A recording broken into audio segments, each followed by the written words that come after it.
Welcome to Ageless. I'm your host, Amanda Lamb. This is a podcast for women, about women, featuring women. It's about what happens when we turn 50 and our culture quietly deems us irrelevant. But we are not our mothers. There's a new generation of 50-plus women who are redefining what it means to thrive in the second half of our lives. Whether you're still raising children, working, caring for aging parents, or just looking for the next chapter, I strongly believe that my guests will inspire you because they inspire me. On today's show, finding your person online seems like a modern love story ripped from a magazine, something that doesn't happen to real people in real life, especially to people who have experienced tragedy. What if you suddenly found yourself a widow in your 50s and you couldn't imagine the thought of discovering love again with someone else? Barbara's beloved husband, Michael, the father of her 4 children, died of a heart attack in March of 2019 while jogging during a family vacation. She moved from the family home in Princeton, New Jersey to New York City to be near her adult children when suddenly the world shut down due to the global pandemic. But against all odds, there was someone out there who would give Barb a well-deserved second chance at love. Barb, welcome to the program. Thank you. Hi, Amanda. So, full disclosure, Barb and I are BFFs. We go way back to college. I won't say when that was, where we were roommates. But I really feel like you have a powerful story that a lot of people will relate to. So thank you so much for doing this. I know your story, but other people don't. So can you just tell us a little bit about your history and how you met Michael? Sure, I'd be happy to. Well, let's see. I'm originally from Philadelphia, from the Philadelphia suburbs, and I went to Duke University where I met Amanda, your host. And I was, I guess, a junior in college when I met Mike, who became my husband years later.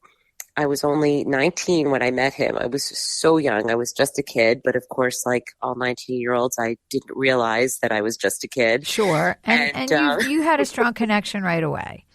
Oh, my gosh. Right away. I mean, it's funny that, you talk about love at first sight. And, it seems like a myth or a fairy tale, but it really was love at first sight. And I think for both of us. And, we were young, but we sort of knew that we were each other's person right from the get-go. When I graduated from college, we moved in together. And I guess 2 years after that, we got married. And then 2 years after that, we had our first baby, first of 4 children. So, and they were close together in age, right? I mean, Oh, yeah.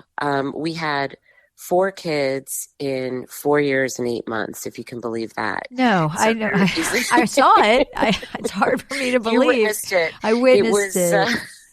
There was a set of twins in there, so that it was 3 pregnancies in that amount of time. But what was that like? Like as a person in her 20s? I mean, you're out of college. You're trying to balance career and family. I mean, do you remember that time very well, or is it a little bit blurry? Oh, it's very blurry. I mean, it's extremely blurry. It was, everything happened as we just talked about pretty quickly. And, when you're that busy and of course overwhelmed, sometimes you just are getting through the day and kind of getting to the next task and surviving. So, it was pretty crazy. We had kids kind of young because, well, first of all, Mike was 5 years older than me, so there was that factor, and he was a lot younger than his siblings by 10 years. So he already had a lot of nieces and nephews, and we were just anxious to start a family. So we started young and then decided that if we were going to immerse ourselves in the world of small children, that we were going to just go for it and have our family close together, have all the kids close together so that they would grow up together. And I have to say now, all these years later, decades later, they are each other's best friends, which is And really pretty and a remarkable. big source of support for you, which is really Oh, yeah, great to have your adult kids absolutely. all around you, all there in New York with you. So Yes. let's jump ahead to 2019. Tell me where everybody was and what happened. You were on a family vacation in Florida. Yes. So we were on a family vacation in Florida. It was really just Mike and I and our two youngest, who were the twins. And the two older boys were in New York City where they were living. One of them had come down the weekend before, but had to go back for work. And it was really extremely unexpected. Mike went out for a jog. He was in excellent shape. He had, exercised 2 hours every single day of He his was a life. marathon runner too, He right? was a marathon runner. He had very recently done a half marathon. So he was no stranger to exercise at all. He was in excellent shape, so much so that his friends all called him Iron Mike because he was just so strong.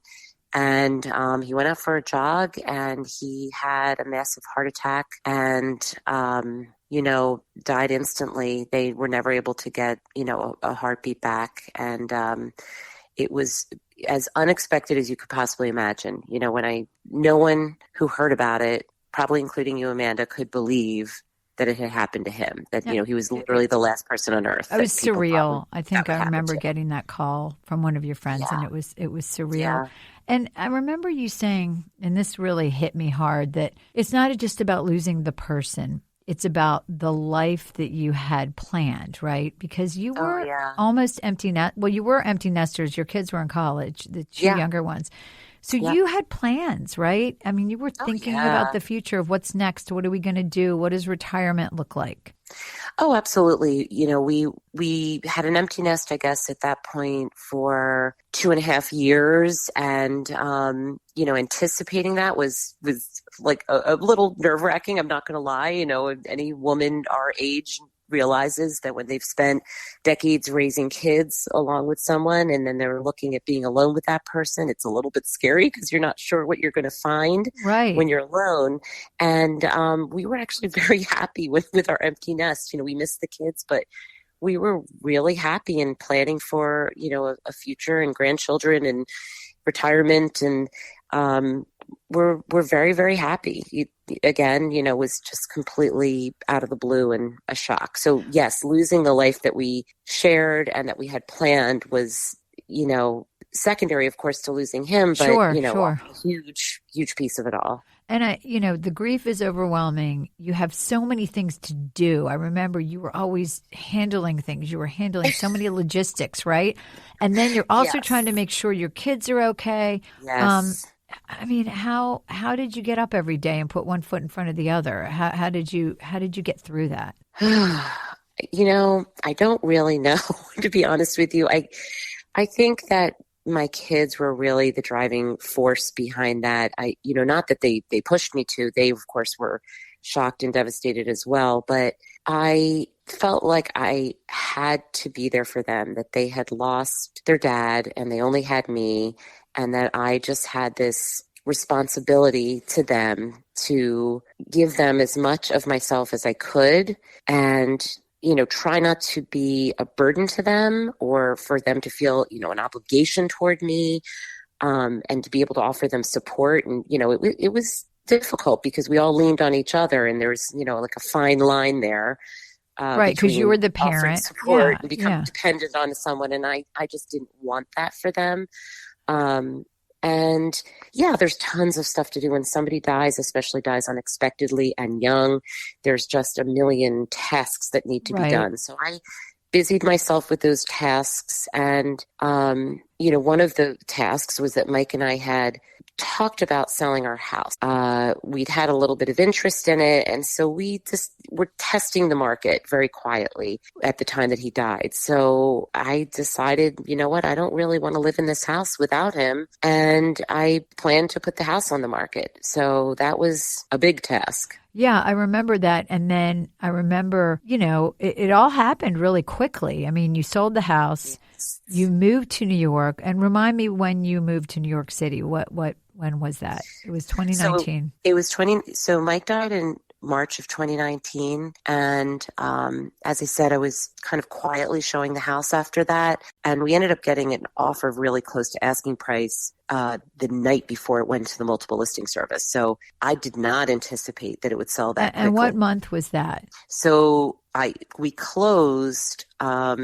We closed in August, but I moved to New York City 4 months to the day after Mike died. Which okay, was, that's what I was think trying about to get now, at. my mind is, Right. spins, And so but here you are, you have 2 adult kids in New York City. You have 2 that are planning to go to New York after they graduate.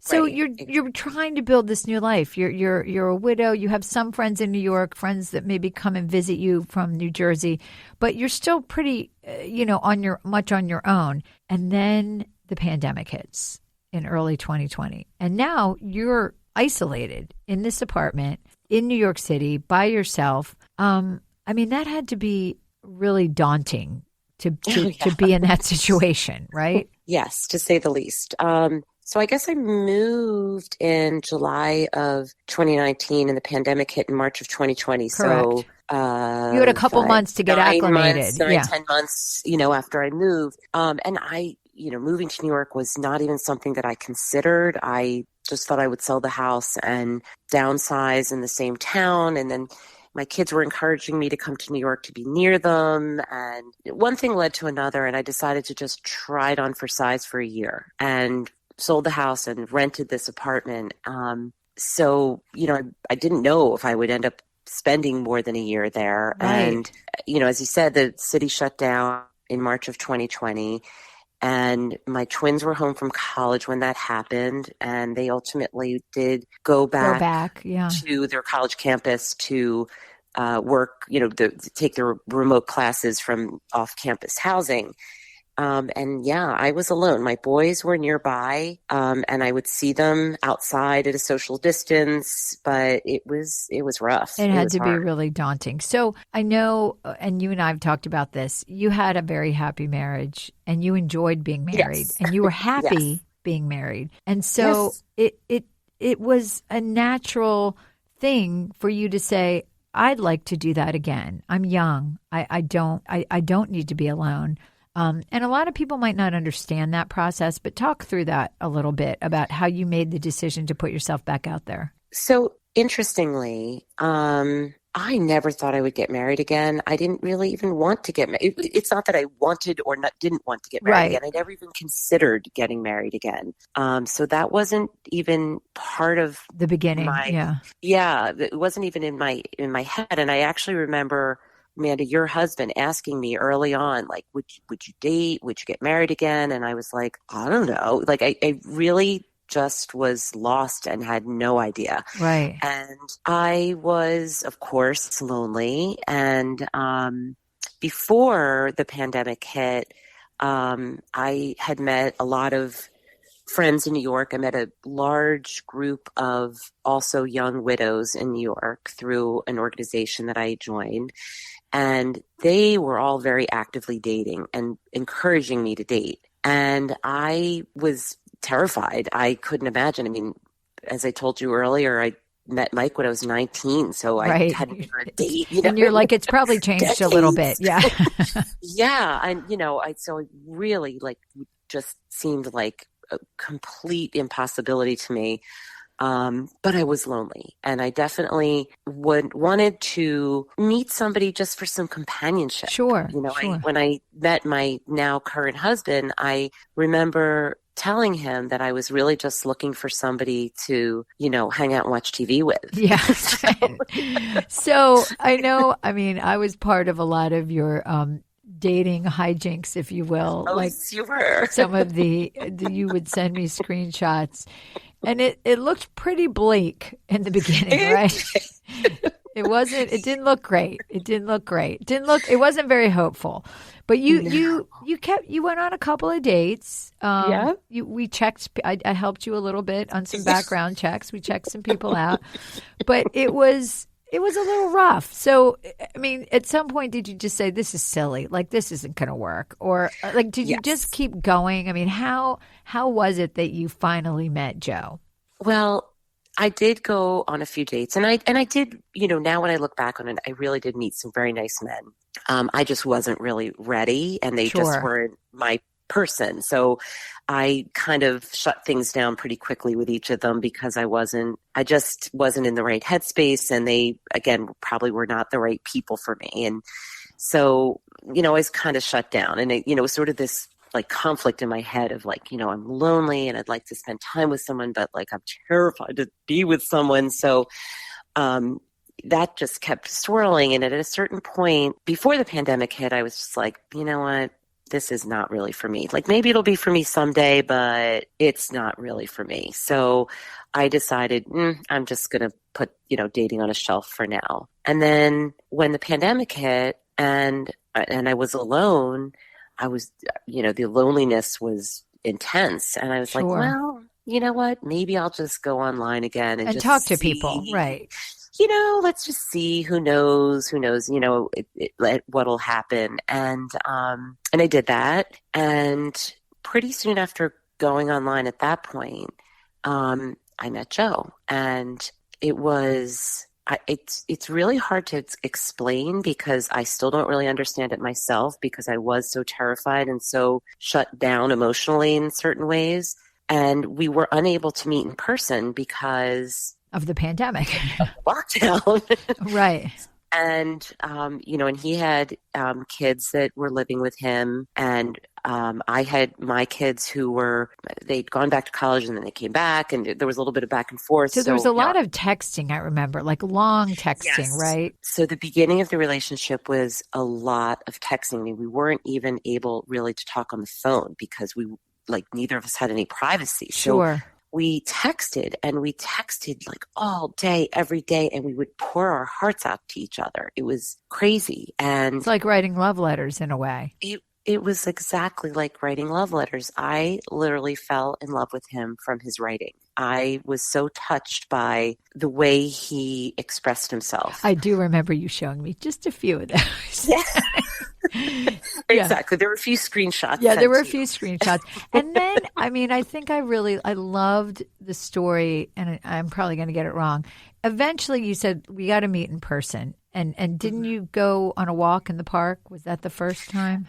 We did. So we were texting and texting and texting. And finally, he texted me and he said, listen, I'm really getting nervous that this is some kind of scam, that this is too good to be true, and that you're like an old Russian man in a jail cell smoking a cigar, scamming me. So do you think we could FaceTime?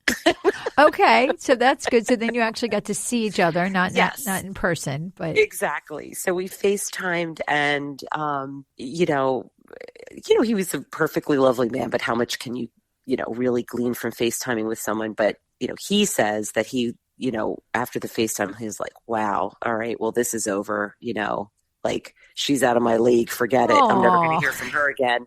But I was really still interested in him. And, kept texting and texting and texting. And we ultimately decided to just take a walk at a social distance. So we met up in Central Park. We met right at Columbus Circle, and we met and we had masks on, and we bumped elbows, and we walked 6 feet apart all over the park. And it was such a sign of the times. We walked all the way up to the reservoir in Central Park, where they had set up, on the east side, they had set up hospital tents for hospital overflow. And we saw that, and just talked and talked and talked and talked. And, did you know then? Did you know then? I can't say that I really knew then. I knew that I really liked him. I knew that he was already like becoming my best friend at that point. He was, I really just, I liked him so much, but Which did I is a know great like he way, was it? yeah, to start a No, relationship. Yeah. You got married. What was the date that you got married? June 18th, 2022. Okay. Yeah. And I know a lot went into that decision for both of you, right? Oh yeah, of course.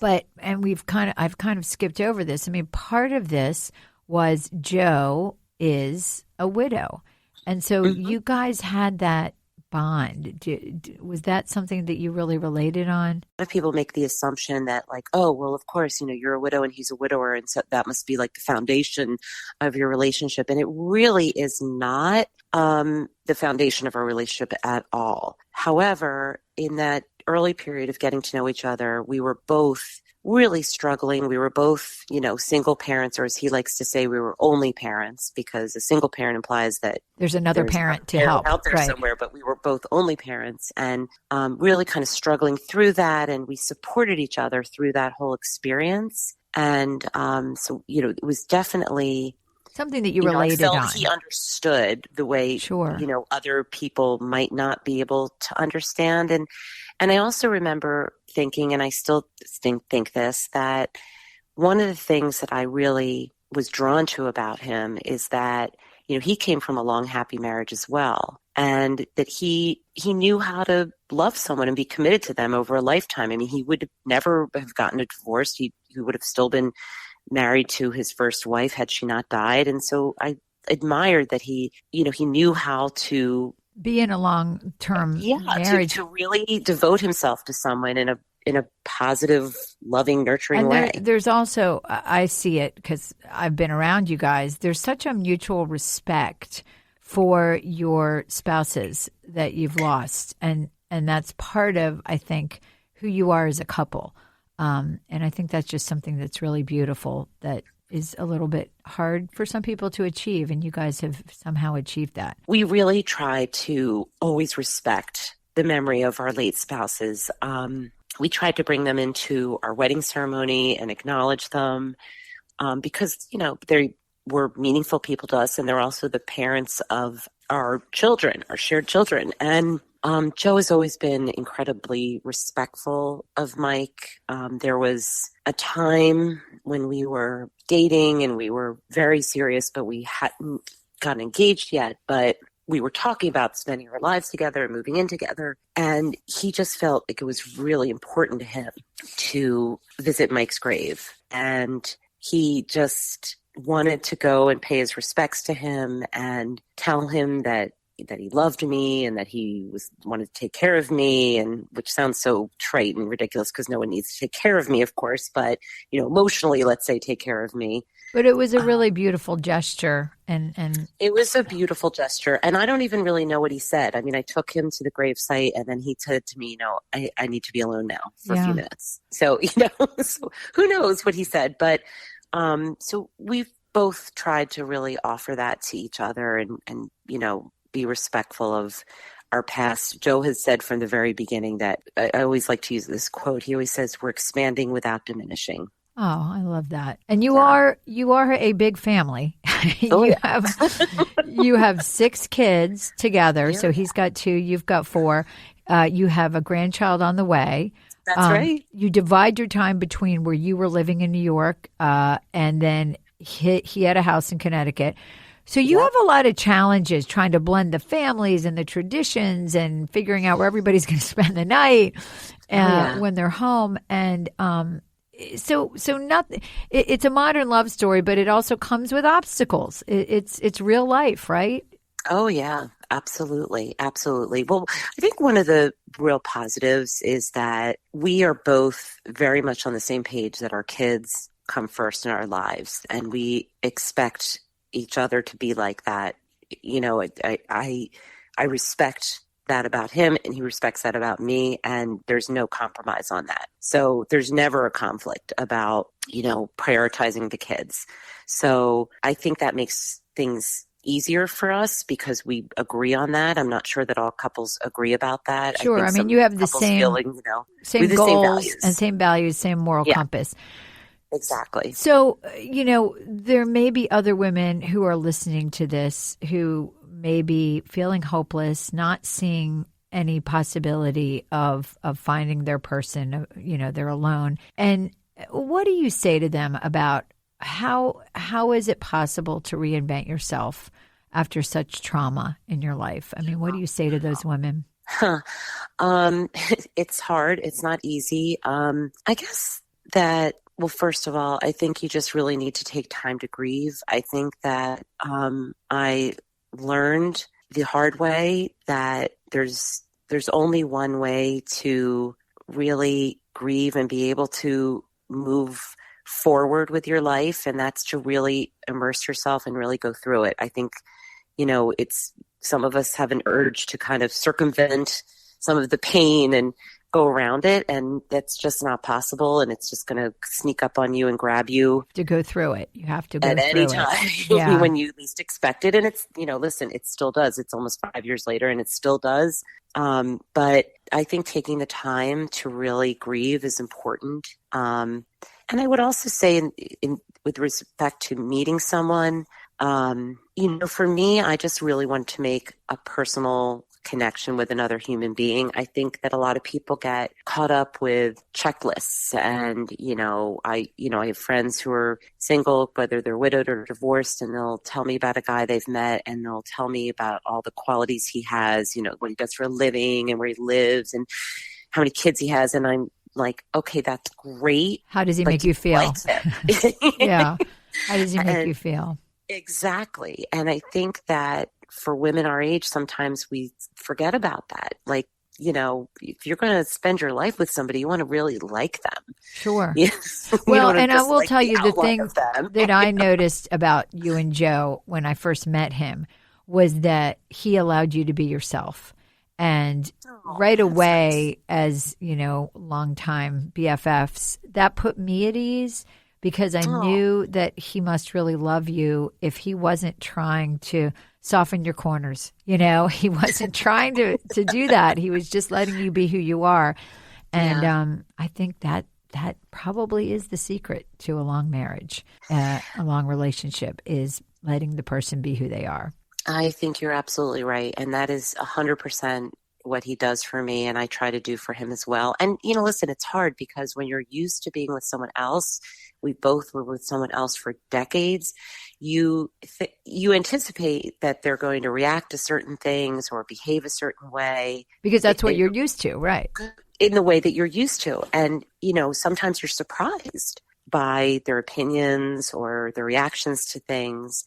And I think, when you really love someone and you're really committed to making things work, it's a practice of just slowing down and taking your time and respecting that person and, letting them be who they are, letting them go through their process and learning, about them and what makes them unique. Barb, thank you so much for sharing your story with me and with my audience. It's so beautiful in so many ways, beauty coming out of trauma. But I think it's really hopeful, and I think other women out there hopefully will listen to it and feel the same way. You're an inspiration. Oh, wow. Thank you. I hope so. I mean, listen, it's never too late to find love.